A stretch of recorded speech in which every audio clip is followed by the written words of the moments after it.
de notre mission. Kavi TV, la télévision de développement, proche des réalités, tournée vers l'avenir. Informé pour agir, inspiré pour grandir. Rejoignez-nous sur Kavi TV.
Bonjour à toutes et à tous, merci de nous regarder sur Kavi TV et Kavi FM pour ceux qui nous suivent à la radio sur la 89.5.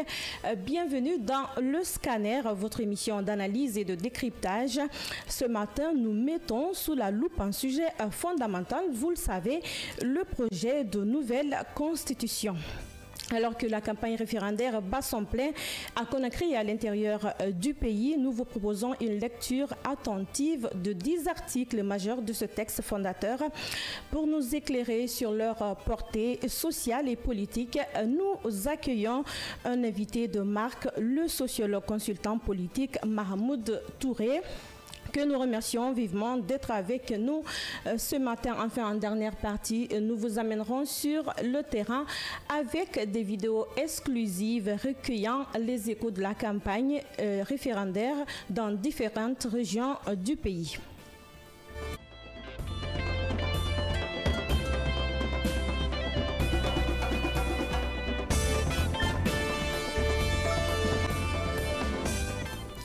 Bonjour Monsieur Mahmoud Touré, merci d'accepter notre invitation. Bonjour Madame, c'est un plaisir. Bonjour Amanatou Diallo, merci également à vous d'être là sur ce plateau avec nous. Bonjour Kébé et bonjour à tous. Alors sans tarder, nous allons démarrer la lecture des articles avec vous Amanatou Diallo. Nous partons avec le 71e article en premier lieu.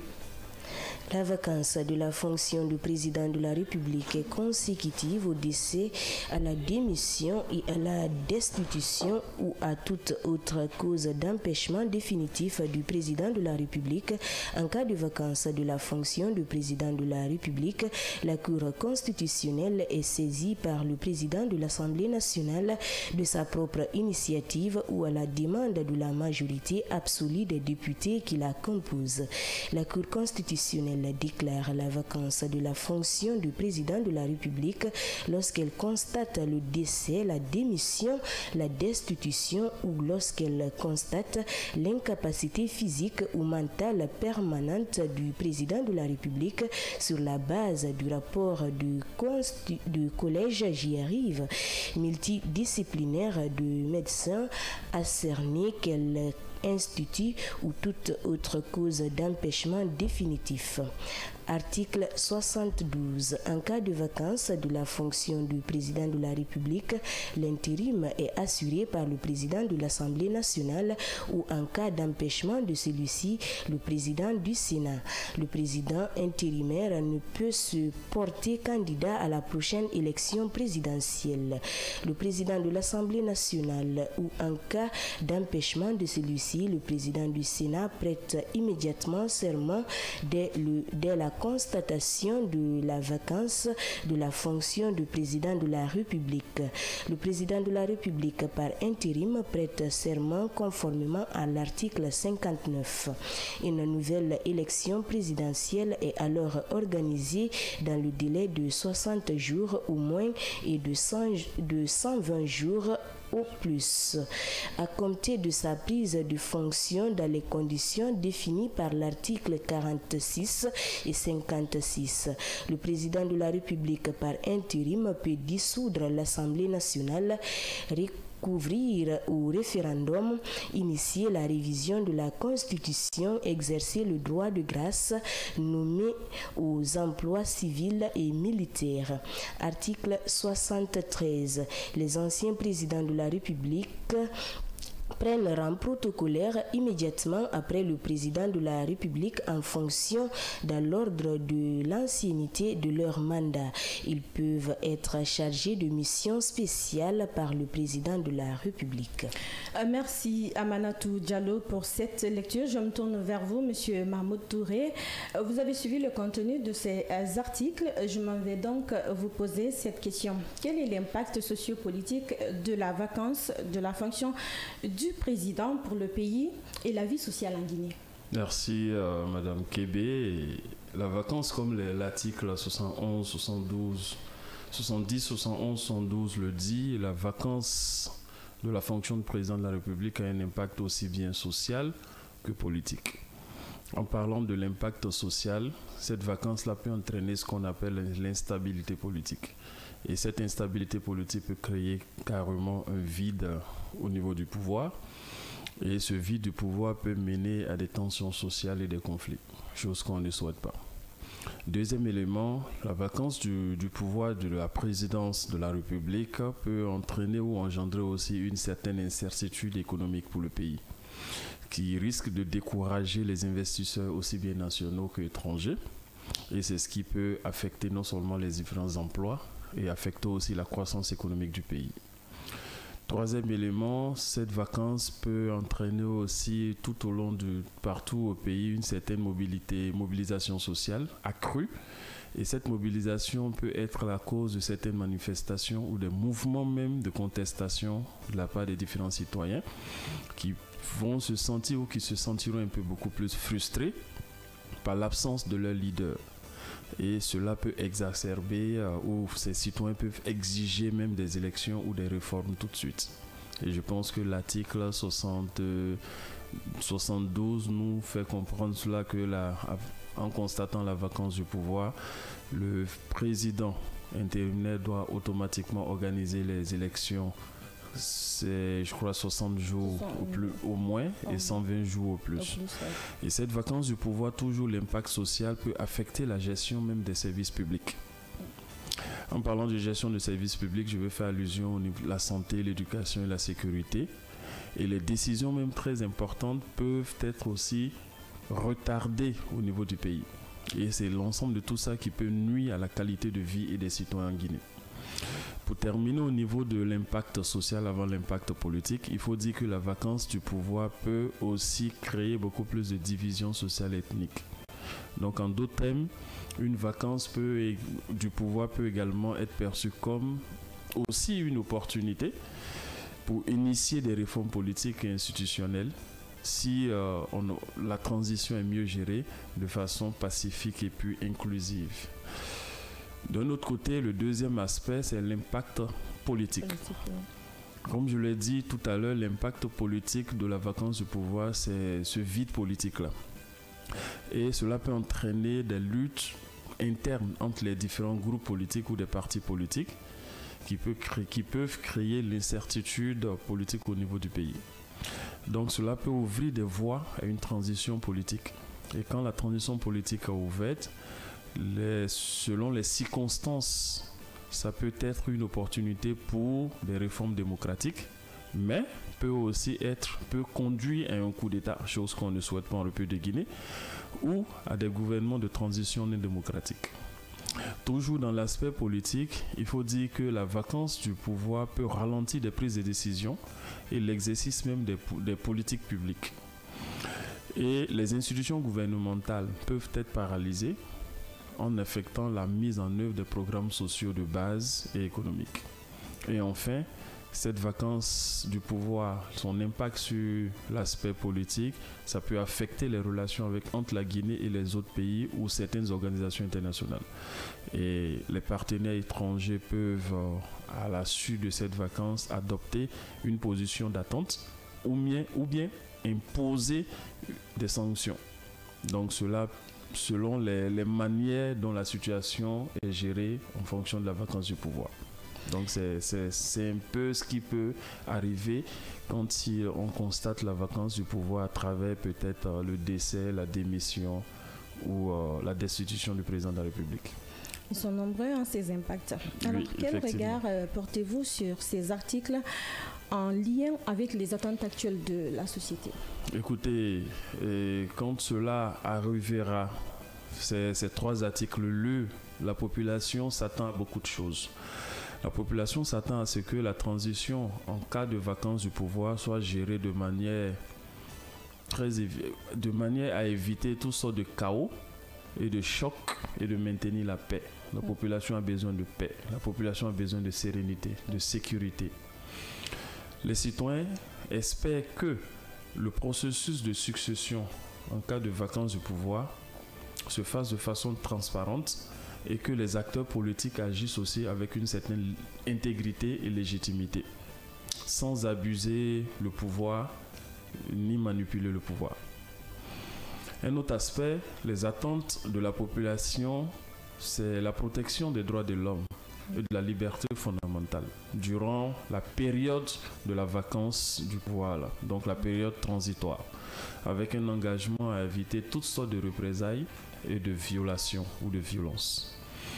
La société guinéenne, quand on ne le souhaite pas, la vacance du pouvoir, la société guinéenne va s'attendre à un dialogue inclusif entre les différentes parties prenantes. Y compris même les partis politiques, la société civile, les communautés et tout ce qui s'ensuit, pour garantir du fait que toutes les voix soient attendues pour pouvoir sortir de cette période transitoire. Les Guinéens vont souhaiter une élection bien organisée, de façon rapide, conformément à l'article 72, je crois, et de manière juste, qui va permettre au peuple de Guinée de choisir son nouveau président en toute légalité, en toute légitimité. Donc les attentes de la population vont inclure aussi également les mesures pour la relance de l'économie nationale et pour l'amélioration des conditions de vie en République de Guinée. Et pour terminer, la société guinéenne, en cas de vacance de pouvoir, s'attend à ce que les actions concrètes soient menées contre la corruption, contre la mauvaise gestion des ressources publiques, afin qu'on puisse restaurer la confiance entre l'institution politique et publique et la population. Donc, en gros, on peut dire que la vacance du pouvoir peut aussi avoir des avantages. Effectivement, la vacance du pouvoir peut avoir des avantages en ce sens que ça peut être une occasion de réforme, ça peut être une occasion de transition, je vais dire d'alternance, ça peut être une occasion de mise en place enfin de cette confiance-là entre les gouvernants et les gouvernés. Bien sûr. Donc entre l'État et sa population. Bien sûr. Nous allons donc repartir pour la lecture d'autres articles. Alors, article 74. Cette rubrique vous est offerte par Anaïm Guinée. Matériel financier et d'une protection dans les conditions déterminées par la loi organique. Cette disposition s'applique également à toute personnalité ayant exercé les fonctions de chef de l'État. Les anciens présidents de la République jouissent d'une immunité civile et pénale pour les actes accomplis dans l'exercice régulier de leurs fonctions. Article 75. Les anciens présidents d'institutions de la République et les premiers ministres prennent rang protocolaire immédiatement après leur homologue en fonction dans l'ordre de leur ancienneté. Ils peuvent être chargés de missions spéciales par le président de la République. Ils bénéficient de privilèges, d'avantages matériels et d'une protection au terme de leurs fonctions dans les conditions que détermine la loi. Article 76. Le président de la République est protégé contre les violences, les offenses, les injures et les calomnies dans les conditions déterminées par la loi. Cette rubrique vous a été offerte par Anaïm Guinée. Allez-y sur l'article 76.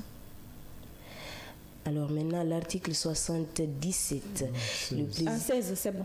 Merci à vous, Amanatou Diallo, pour cette lecture. Donc, Monsieur Mahmoud Touré, vous avez compris aussi ces articles à travers la lecture. En quoi ils modifient-ils ou renforcent-ils la dynamique entre gouvernants et gouvernés? Écoutez, les différents articles parlent des anciens présidents de la République et leurs conjoints. C'est-à-dire, ce sont ces personnes qui ont servi la Guinée à un moment donné. Ouais. Donc, les privilèges accordés aux anciens présidents de la République peuvent être perçus de plusieurs manières. Oui. C'est-à-dire, lorsque les anciens présidents de la République reçoivent des privilèges, c'est pas mal. Oui. Mais lorsque les privilèges sont excessifs, cela peut renforcer ou affaiblir même la légitimité des institutions de la place démocratique. Les citoyens auront l'impression que les institutions en place sont biaisées en faveur des élites, donc ce qui peut diminuer même la confiance des citoyens envers le système politique en place. Bien sûr. Mais d'un autre côté, il faut reconnaître qu'en reconnaissant le rôle des anciens présidents, le gouvernement favorise un climat de stabilité aussi politique. Donc cette stabilité politique peut réduire la tension entre les différentes factions politiques en République de Guinée en encourageant aussi le dialogue constructif. Ça, c'est important. Parce que les anciens présidents peuvent servir de modèle pour les dirigeants actuels et les dirigeants futurs. Donc en leur offrant des privilèges, on souligne l'importance de la continuité même et du respect des institutions. Et c'est ce qui peut encourager ce qu'on appelle une culture de responsabilité et une bonne gouvernance. Parce qu'ils ont servi le pays, ils en ont des expériences, ils en ont des acquis, ils connaissent certaines choses, donc il faut en profiter au fait de cela. Parce que les anciens présidents qui bénéficient des privilèges peuvent s'engager dans des activités civiques aussi dans le pays. Ils peuvent aussi contribuer au développement du pays à travers les différentes initiatives. Leurs relations par-ci par-là peuvent permettre au pays de sortir de certaines crises sociopolitiques et économiques. Parce que leur expérience, comme je le dis, peut être précieuse pour non seulement conseiller les gouvernants actuels, et aussi participer aux initiatives de développement. Donc les privilèges accordés aux anciens présidents encouragent une transition pacifique du pouvoir, et s'ils sont traités avec respect et dignité, cela peut inciter d'autres à quitter le pouvoir de manière pacifique, sachant qu'ils seront honorés et respectés par la suite. C'est ce qui est plus important. Et enfin, les anciens présidents jouent un rôle dans le dialogue entre la génération politique. Leur expérience, comme je l'ai tantôt dit, peut aider à apaiser les tensions entre les jeunes et les anciens, les acteurs politiques, tout en favorisant la meilleure compréhension mutuelle de la vie politique de la nation. Ces privilèges des anciens présidents, est-ce que vous croyez qu'ils sont excessifs? Je pense pas que ça soit excessif, mais cela dépend. Ici, ces privilèges sont connus par la population. Oui. Si les privilèges sont de façon transparente expliqués, je pense que la population pourra faire son propre jugement par rapport à cela. C'est ça. Ces articles reflètent-ils une évolution ou une rupture par rapport à l'ordre constitutionnel précédent? Écoutez, je dirais une évolution et aussi une rupture. Une évolution en ce sens que ce n'est pas un problème que guinéen, c'est un problème mondial. Parce que dans tous les pays du monde entier, les anciens présidents reçoivent des privilèges. Donc il est courant d'accorder des privilèges aux anciens chefs d'État, tels que leur protection et la protection de leur famille et aussi de leurs biens, les pensions aussi, etc., pour leur permettre aussi de vivre le reste de leur vie, parce qu'ils ont consacré toute leur vie à servir la nation, parce que les articles le disent. On va le voir plus loin. Un président, vous ne pouvez pas être président de la République et puis servir ou être travailleur ou employé d'un autre secteur. C'est pas possible. C'est plus possible. Vous êtes uniquement, strictement focalisé sur votre fonction de président de la République. Donc, après tant d'années de service, le président a besoin vraiment d'une certaine protection et d'une certaine pension. Cela, c'est une manière de reconnaître ses services de manière à ce que la continuité même se fasse sur le plan de la gouvernance. Deuxième aspect, en termes d'évolution, en offrant ses privilèges au président ou au chef d'État, le gouvernement cherche à assurer une certaine stabilité politique tout en évitant toutes sortes de tensions et de conflits qui pourraient surgir entre les anciens et les nouveaux. Toujours en termes d'évolution, pour terminer, ces privilèges doivent être codifiés par la loi. Si ces privilèges sont codifiés par la loi, ça peut refléter une évolution vers une institution de transition politique, une institution de transition politique. Ça peut encourager les anciens dirigeants seront mieux intégrés dans un cadre légal et réglementaire. Donc, encourager les gens à quitter le pouvoir de façon pacifique, encourager les anciens à passer le flambeau à la jeune génération et l'alternance se fera pacifiquement. Donc, c'est une évolution dans ce sens. C'est une rupture en ce sens que si on accorde des privilèges aux anciens présidents, comme on vient de le dire, si ces privilèges sont excessifs, c'est là le problème. Parce que ça sera considéré comme une rupture par rapport aux ordres constitutionnels. Exactement. Deuxième élément, si ces privilèges sont réservés à un cercle restreint d'anciens présidents, cela peut créer aussi une inégalité entre les anciens dirigeants. Bien sûr. Donc, ça peut être un élément de rupture pour des principes démocratiques. Et enfin, si ces privilèges incluent des protections contre des poursuites judiciaires, alors qu'il y a des bavures, et on a la Cour de répression, la Cour suprême et tout ce qui s'ensuit, et des articles même dans cette nouvelle constitution qui automatiquement donnent la possibilité même de poursuite du chef de l'État et des autres fonctionnaires de la République en cas de parjure, en cas de bavure. Donc si ces privilèges-là ne permettent pas à l'État de poursuivre véritablement ces anciens présidents en cas de malversation, de corruption, de détournement, cela pourrait être des éléments de rupture pour cette évolution. Merci pour ces belles analyses, Monsieur Mahmoud Touré. Nous allons donc nous tourner encore vers Fatma et Amanatou Diallo pour la continuité de la lecture. Cette rubrique vous est offerte par Anaïm Guinée. Article 77. Le président de la République est en dehors de l'espace politique partisan. À l'issue de son investiture, le président de la République, élu même initialement candidat d'un parti politique, cesse impérativement toute activité ou responsabilité au sein d'un parti ou d'une organisation socio-politique. Le président de la République peut inviter les responsables des partis politiques ou d'organisations socio-politiques pour échanger avec eux sur des questions d'intérêt national. Article 78. La charge de président de la République est incompatible avec l'exercice de toute autre fonction publique ou privée, même élective, nationale ou locale. Article 79.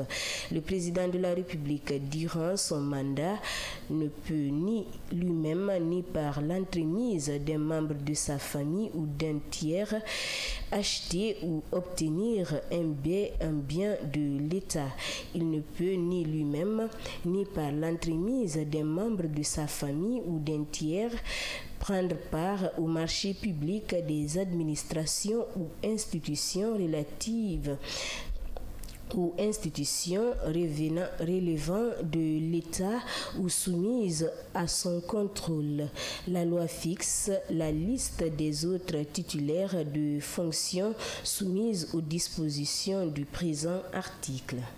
Cette rubrique vous a été offerte par Anaïm Guinée.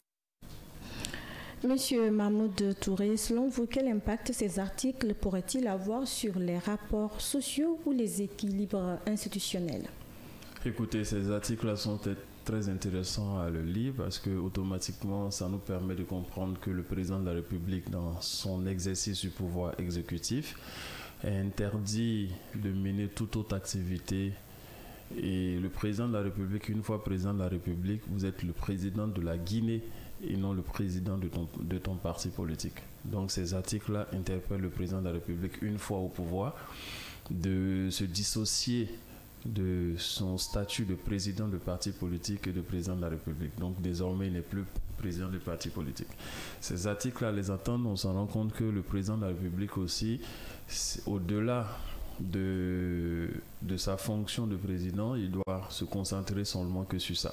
Il interdit que le président de la République se permette que par lui et par quelqu'un d'autre, intermédiaire, de s'acquérir des biens ou de participer à un marché public. Donc, ce sont des éléments de légalité, de transparence, de justice. Donc, ça prouve effectivement que le président de la République doit être neutre lorsqu'il est président de la République. Et cette neutralité pourrait favoriser non seulement un climat de dialogue, mais aussi de réconciliation entre les différentes factions politiques et ethniques en Guinée. Parce que désormais, chacun pourra le considérer comme une institution qui appartient à tout un chacun de nous et non une institution qui appartient à un parti politique qui l'a mené, le poussé et le conduit au pouvoir. Mais une fois au pouvoir, il étend cette tentative partout en République de Guinée et c'est la Guinée et non le parti politique. Donc ça sera un élément de dialogue et de réconciliation au cas où le président met le manteau de cette neutralité-là. Et c'est ce qui peut contribuer à réduire toutes sortes de tensions et à faire la promotion de la culture du compromis en République de Guinée.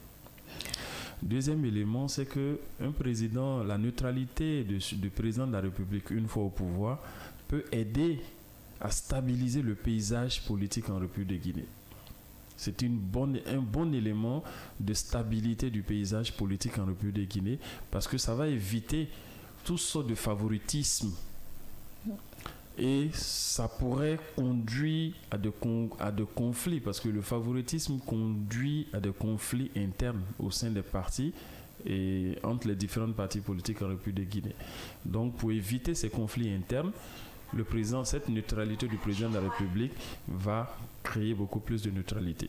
Donc si les citoyens perçoivent le président comme impartial, cela peut renforcer la confiance dans les institutions et dans le processus démocratique en République de Guinée. Parce qu'avec cette neutralité présidentielle, il faut dire que ça peut influencer le fonctionnement des institutions.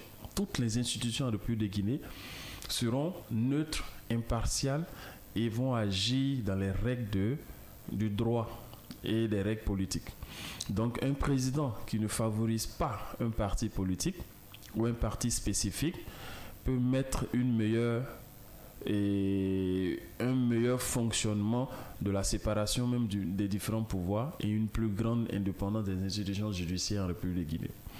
Parce que, il faut le dire en fin de compte qu'avec la neutralité, on va constater qu'il va y avoir une modification du dynamisme au niveau du pouvoir au sein du pays. Parce que les partis politiques peuvent, à travers cela, être amenés à s'organiser de façon différente en cherchant à établir des alliances stratégiques pour compenser l'absence de soutien au niveau du président de la République. Et cela peut permettre au pays de vivre enfin ce que j'appelle toujours l'idéal démocratique en République de Guinée, où chacun pourra véritablement penser ou espérer être au pouvoir et gérer le pays parce que le débat démocratique sera ouvert, l'engagement politique sera favorisé et la vision ou la mission pour l'atteinte du pouvoir politique sera accessible par tout un chacun de nous.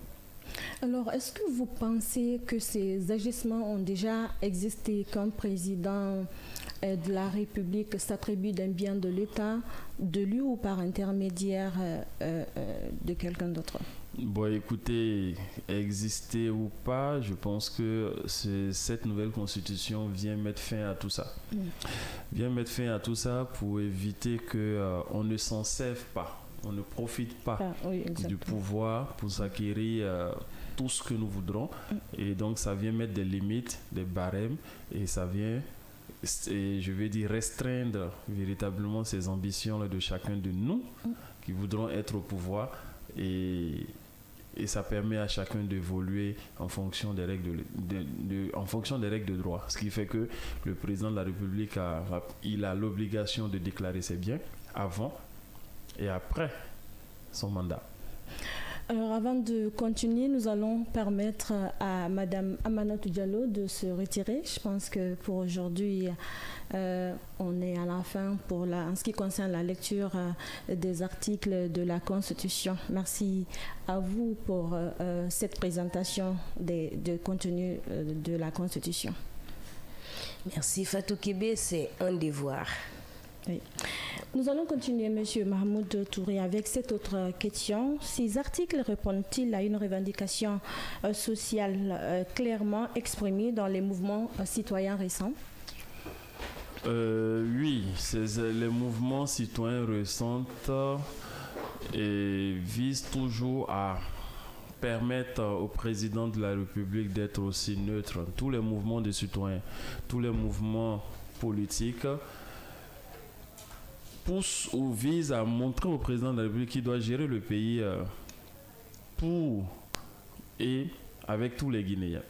Je pense que les articles nous les précisent, même la nomination du président de la République, la nomination d'un cadre du président de la République, on va le voir plus loin avec les différents décrets, il doit tenir compte non seulement de la probité, il doit tenir compte de la compétence, mais il doit tenir compte du territoire de Guinée. Donc ça veut dire qu'il ne doit pas se figer sur une ethnie, sur une région ou sur quoi que ce soit. Donc ces mouvements revendiquent cet aspect, et je pense que cet aspect est pris en compte par ces articles-là, parce que la non-appartenance du président de la République à un parti politique peut effectivement répondre à ces revendications sociales-là exprimées par divers mouvements en République de Guinée.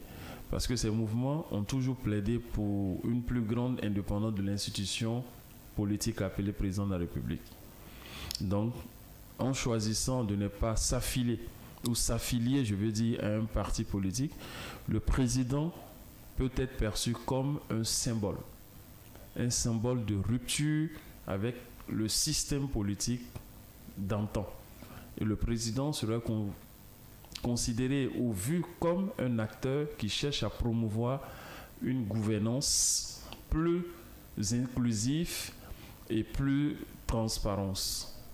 Donc ça c'est vraiment important. Et les attentes des citoyens peuvent varier. Il faut le dire que les attentes des citoyens peuvent varier. Certains peuvent voir cette situation comme une opportunité,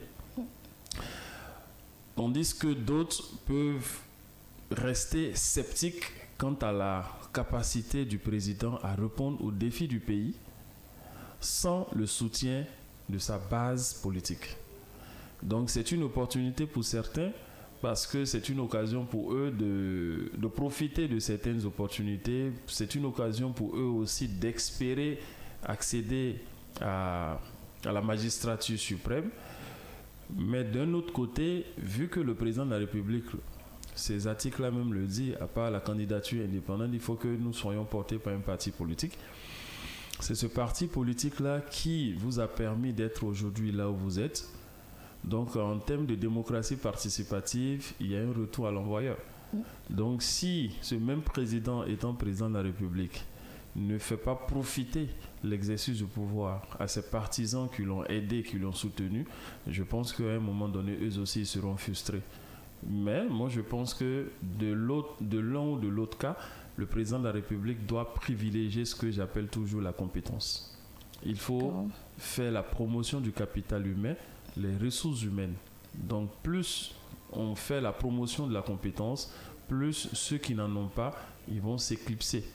Oui. Voilà. Et ça va lui permettre, lui, de mieux gérer son pouvoir. Et ça va permettre aussi aux sceptiques, ceux qui veulent profiter du pouvoir sans avoir une certaine capacité, compétence ou probité morale, de ne pas lui porter un doigt accusateur. Voilà. Et en somme, il faut dire que la question de la non-appartenance à un parti politique, c'est vraiment complexe, mais doit être analysé dans des contextes beaucoup plus dynamiques, social, politique, mais beaucoup plus spécifiques en République de Guinée. Eh bien, merci Monsieur Mahmoud Touré pour ces éclairages. Avant donc de conclure cette émission, nous vous proposons un tour d'horizon de la campagne référendaire des micro-trottoirs, témoignages. Découvrez les avis des acteurs recueillis par notre envoyé spécial Abdallah Kamara. Aujourd'hui, l'étape de Dabola et Farana. D'abord, si c'est chez moi, j'ai un devoir d'exemplarité. Il y a un projet de constitution qui est en cours pour notre pays. Donc, il m'était impératif de venir à Dabola pour mobiliser ma population, pour mobiliser mes parents, pour qu'on puisse soutenir massivement ce projet-là. Et sincèrement, je n'ai pas vraiment de doute sur le oui. Ce que je souhaite, c'est que les gens se mobilisent massivement. Comme je l'ai dit à d'autres avant vous, ce qui est important, ce n'est pas d'avoir 100% sur le oui, si ce n'est que 2 ou 3, 4%, 10% de la population qui vote. Ça n'a de sens que si la population qui a été recensée, le nombre de personnes qui sont sur les listes électorales, votent dans leur entièreté. Donc si on a 5-4 millions de votants d'inscrits sur les listes électorales, si on a plus de 3 500 000, 3 800 000 qui votent, là ça a du sens. Le combat aujourd'hui, c'est de mobiliser nos parents, c'est de mobiliser nos concitoyens pour qu'ils sortent massivement pour approuver cette nouvelle constitution. Ceci est d'autant plus important qu'on veut nous faire croire, en tout cas certains veulent nous faire croire qu'il y a une partie de la population guinéenne qui n'est pas partie prenante, qui n'est pas intéressée à ce processus-là, ce qui est totalement faux. Et nous allons le prouver le 21 septembre, Inch'Allah. Premièrement, tout heureux d'être chez moi. Je suis de Dabola, natif de Biskrima, plus précisément à Lopé.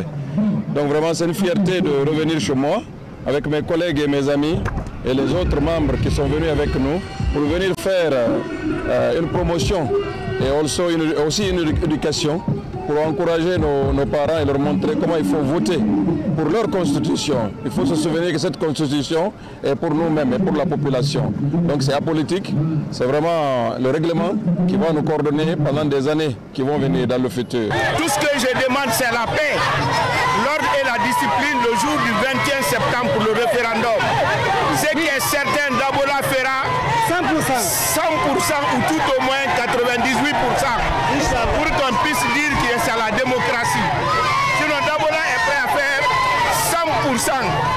Et c'est ce qui reflète la forte mobilisation de ce matin. Nous sommes là aujourd'hui pour rencontrer les gens de Dabola et leur dire qu'il faut dire oui à la nouvelle constitution, leur expliquer tout ce qui est bien pour tous les Guinéens dans la nouvelle constitution. Je suis à Dabola à la suite d'une invitation qui nous a été faite par la coalition des jeunes de Dabola afin de participer à la marche qui se tient maintenant là. La marche pour la paix, la marche pour la cohésion, la marche pour l'unité nationale, la marche pour le oui à la nouvelle constitution. Et en tant que l'invité d'honneur de cette marche, nous devons d'être présents ici. Je suis venu avec une délégation forte de notre parti, le RND. Et comme vous le savez, le RND est un parti citoyen qui est aux côtés des bonnes actions de la République à chaque fois que c'est nécessaire. Et que ça va dans le sens de la quiétude, du développement de notre pays. Lorsqu'on nous sollicite, nous répondrons. Et nous sommes en train de passer porte à porte, pas pour convaincre, pour expliquer aux citoyens lambda de voter massivement et le pourquoi voter. C'est dans l'intérêt d'eux-mêmes, ce n'est pas dans l'intérêt de moi, Fadiga, mais c'est dans l'intérêt de tout un chacun. Donc nous sommes là pour ça, pour dire aux gens de voter massivement. Ce n'est pas seulement d'emporter, non, mais le 100% qui va s'imposer à Dabola. Vous voyez, regardez l'effervescence, ça prouve à suffisance que toute la région de Farana, en commençant par Dinguiraye, Dabola, Farana, jusqu'au confin de cette région, tout le monde est mobilisé pour qu'on puisse avoir un oui à 100% pour Farana.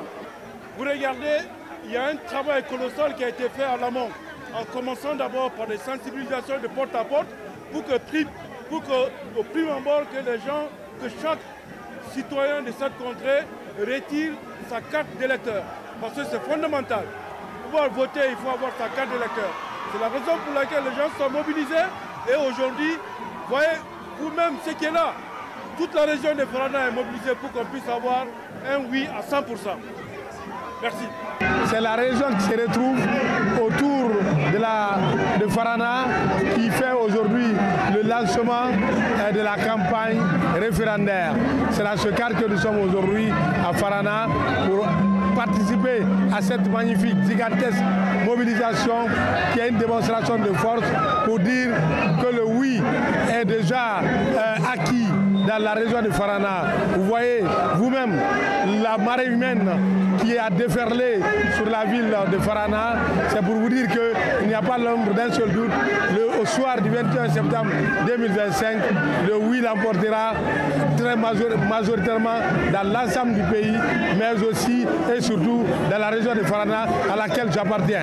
Aujourd'hui, les populations sont en train de retirer les cartes d'électeurs. Le taux de retrait est très élevé dans la région de Farana.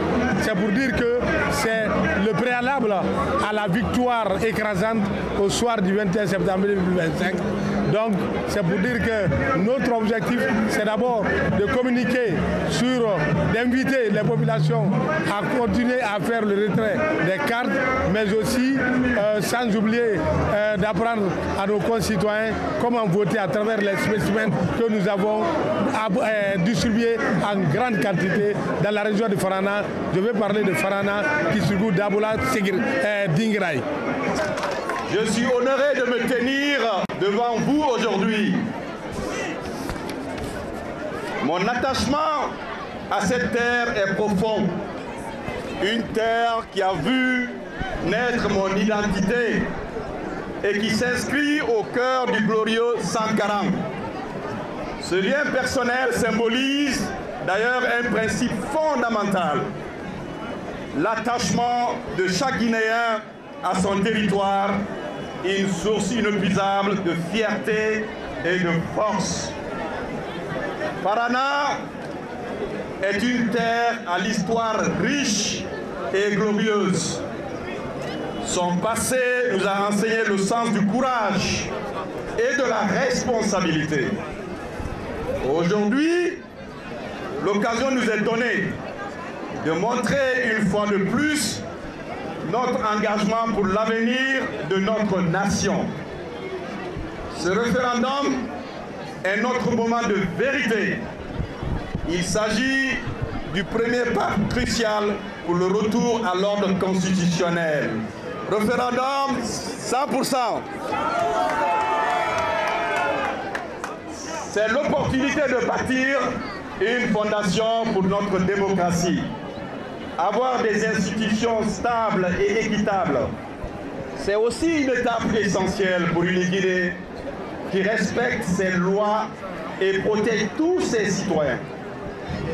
Dans ce élan collectif, le général Aboubakar Sidiki Camara, ministre de la Défense nationale, que je vous demande d'applaudir très fort, notre responsable de la région, transmettra notre message.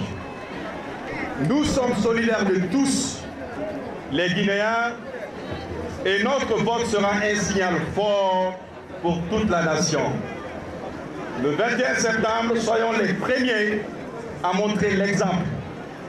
Votons tous au oui.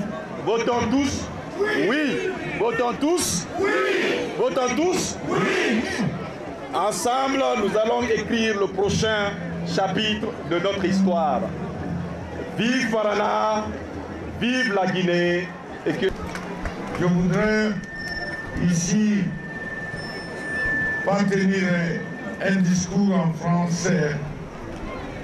Je fais l'introduction en français pour souhaiter la bienvenue à nos frères de Dingiray, de Dabola, de Kisugu.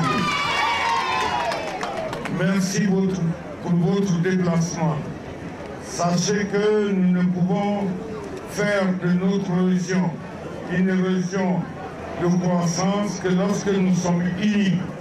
Cette mobilisation régionale prouve à suffisance que la région de Farana est unie et la région de Farana votera oui pour la nouvelle constitution.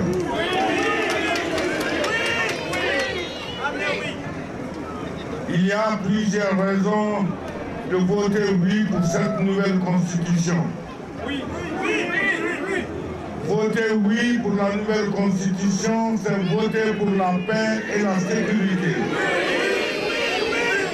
Voter oui pour la nouvelle constitution, c'est voter pour une Guinée juste et prospère.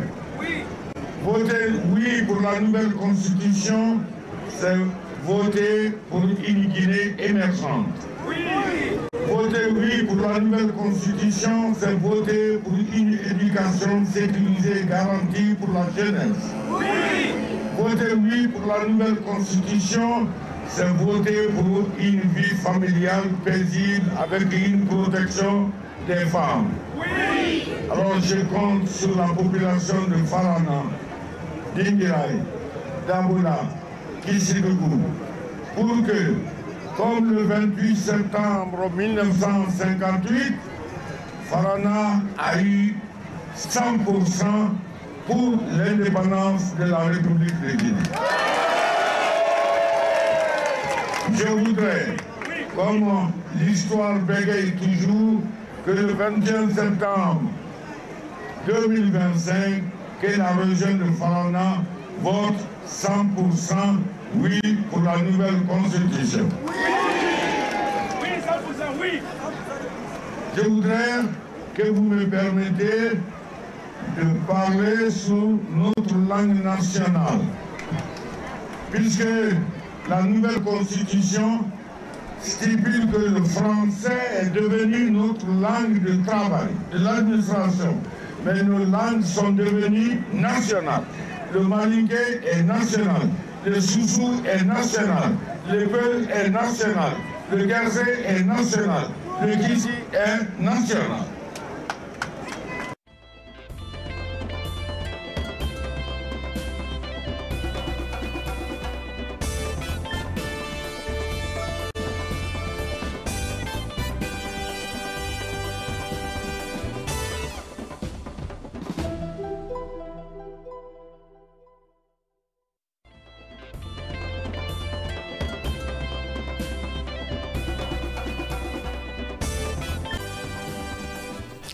Alors, Monsieur Touré, nous avons suivi ces témoignages de la campagne référendaire dans les régions, l'étape de d'Abola et de Farana. Et aussi, nous avons vu les ministres, le ministre de l'énergie, Namori Kamara, qui a tenu un discours, et aussi celui de la défense, le général Aboubakar Sidiki Kamara. Alors, qu'est-ce que cela vous inspire, le 100%? Ben, écoutez, c'est, comme on le voit, vous venez de le dire, c'est une campagne autour du vote du 21 septembre 2025 pour la nouvelle constitution. Chacun, comme vous l'avez constaté depuis Conakry, chaque fonctionnaire, chaque cadre a pu mobiliser non seulement ses confrères, mais aussi sa région pour le vote en fonction de leurs aspirations, qui n'est que le oui. Donc je pense que c'est de bon gré. C'est de bon gré. Chacun est en train de lutter pour pouvoir montrer sa force, sa capacité de pouvoir mobiliser la population autour du oui pour atteindre véritablement leurs objectifs, leurs ambitions. Et quand on observe, on se rend compte qu'à travers les témoignages, ce n'est pas que de la mobilisation. Ce que j'étais en train d'observer dans cette vidéo, c'était de voir à quel point ces cadres ont pu former, vu qu'il n'y a pas eu de vidéo. On a vu que des marches et tout ce qui s'ensuit. Ça serait très intéressant si on voyait ces cadres dans leur région. Ça a été dit qu'il y a eu des campagnes de porte-à-porte. Si on voyait ces cadres-là de porte-à-porte en train de former, parce que c'est facile de le dire, mais est-ce que c'est ce qui fut fait? C'est là le hic. Dans cette vidéo, on ne voit pas ces cadres-là en train de participer à la recherche, à la distribution de ces cadres d'électeurs. On ne voit pas ces cadres-là en train de former, de sensibiliser les gars sur comment voter et pourquoi ils sont en train de voter. Donc moi je pense qu'au-delà de la mobilisation des hommes, des trucs, il y a un problème sécuritaire. Nous venons de sortir de la Covid-19 et tout ce qui s'ensuit. Donc je pense qu'au-delà de ces campagnes, ce n'est pas des campagnes aussi politiques pour l'accession du président de la République, c'est des campagnes pour un vote pour la nouvelle constitution. Donc moi je pense que les campagnes doivent être beaucoup plus axées sur les regroupements pour des formations, des sensibilisations, l'éducation par rapport au contenu des articles, l'éducation sur comment voter, et qu'on voit ces cadres-là de famille en famille, de village en village, en train d'aider nos populations en langue nationale à comprendre le contenu de cette constitution, à les aider aussi à retirer le cadre d'électeur, à essayer de comprendre leurs soucis, leurs préoccupations en ce qui concerne la distance et comment on peut réduire, on peut les aider cela. Même s'il faut donner le transport, s'il faut mettre les moyens de déplacement à leur disposition, ce sont ces éléments-là qui peuvent permettre à la population de voter paisiblement et puis de façon aisée. C'est important parce qu'on peut dire qu'il y a des citoyens qui ne sont pas très imprégnés des contenus, comment on appelle, des articles de la Constitution. S'ils doivent voter le oui, en réalité, ils ne sont pas très au courant. Pourquoi le oui? Ben voilà, effectivement, je suis d'accord, excusez-moi, avec ça. Parce qu'en République de Guinée, on l'a dit, la population guinéenne en majorité illettré, c'est ça. J'aime pas trop le mot analphabète. Illettré. Donc par conséquent, on s'en rend compte que beaucoup de personnes de population suivent véritablement l'élite. Parce que c'est un cadre qui vient de ma région. On le suit sans savoir forcément pourquoi on le suit. Donc ces cadres en retour, c'est une forme de leadership.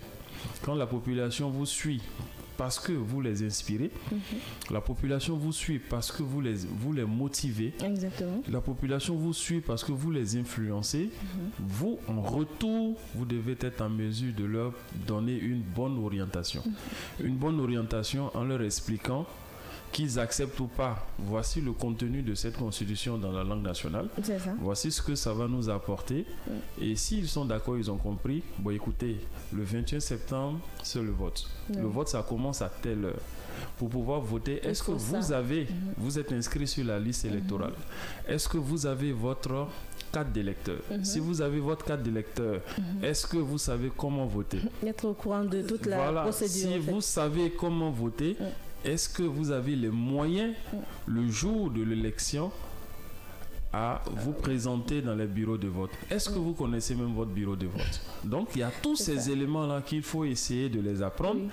Et aussi, n'oubliez pas que dans nos populations, il y a des personnes vulnérables. D'accord? Il y a des handicapés, il y a des femmes enceintes, il y a des personnes très âgées. Comment faut gérer ce cadre de ces éléments-là? Donc, c'est toutes ces questions-là que normalement, ces cadres qui sont allés à l'intérieur devront être en mesure de les gérer et non se mobiliser simplement, ne se baser seulement que sur le regroupement et puis les amusements, les cris et tout ce qui s'ensuit. Il faut faire un travail de fond. Parce que peut-être que j'aime bien le dire en taquinant les gens. En mobilisant, en faisant le bruit, ça peut permettre aux populations d'analphabètes d'oublier toutes les formations qu'on leur a données. C'est ça. Effectivement.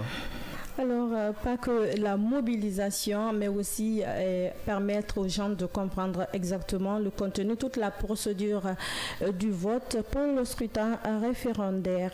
Monsieur Mahmoud Touré, merci à vous. Je rappelle que vous êtes consultant sociologue, analyste social et politique. Merci donc de nous avoir apporté ces éclairages précieux.